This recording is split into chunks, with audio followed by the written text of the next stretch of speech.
Hindi raw aabuti ng isang taon ang pagpapasya kung may basehan ang pagsasampa ng kasong plunder sa mga sangkot sa pork barrel scam. Yan ang tiniyak ni Ombudsman Conchita Carpio Morales sa Integrity Summit. Pero nilinaw ng Ombudsman wala siyang kakayanang ipa-freeze ang assets ng mga dawit sa pork barrel scam. May news to go si Julius Segovia.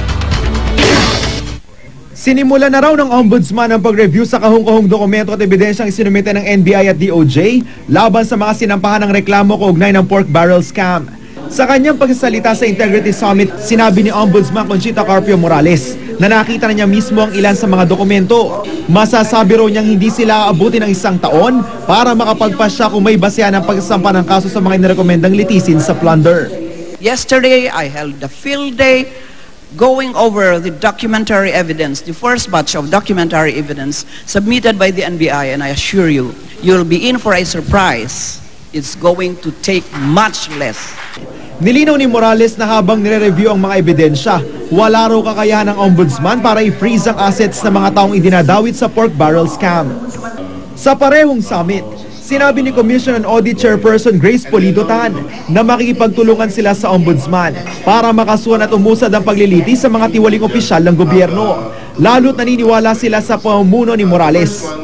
Pagkatapos ng aming mga audit reports, ipapasa namin sa Ombudsman at bahala ng Ombudsman kung ano ang gagawin doon.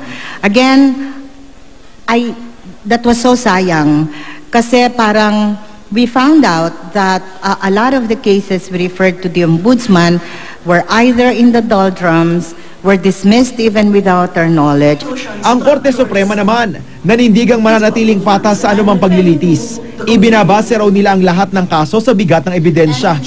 The final adjudication of the case alleging misuse of public funds involving a judgment of guilt or innocence belongs to the judiciary. It is true. But it can only make a judgment on the basis of the provisions of the Constitution or the law alleged to have been violated, and on the basis of the admissibility and the weight of the evidence. 3 taon ang isinasagawa ang Integrity Summit, isang inisyatibo ng pribadong sektor upang labanan ng korupsyon. Naniniwala ang grupo na hindi lamang sa gobyerno, kundi maging sa pribadong sektor ay mahalaga ang pagkakaroon ng integridad sa pagnenegosyo. Isa ang GMA Network sa mga unang kumpanyang lumagda sa Integrity Pledge at gumamit ng Unified Code of Conduct for Business simula 2011. Ngayon, isa na ang Kapuso Network sa 7 kumpanyang nakakuha ng advance rating sa Integrity Validation mula June hanggang August 2013. Pinagmalaki ko kanina yung ating news and public affairs. I don't think anyone can dispute about the integrity of our people there, including you. Julius Segovia, GMA News.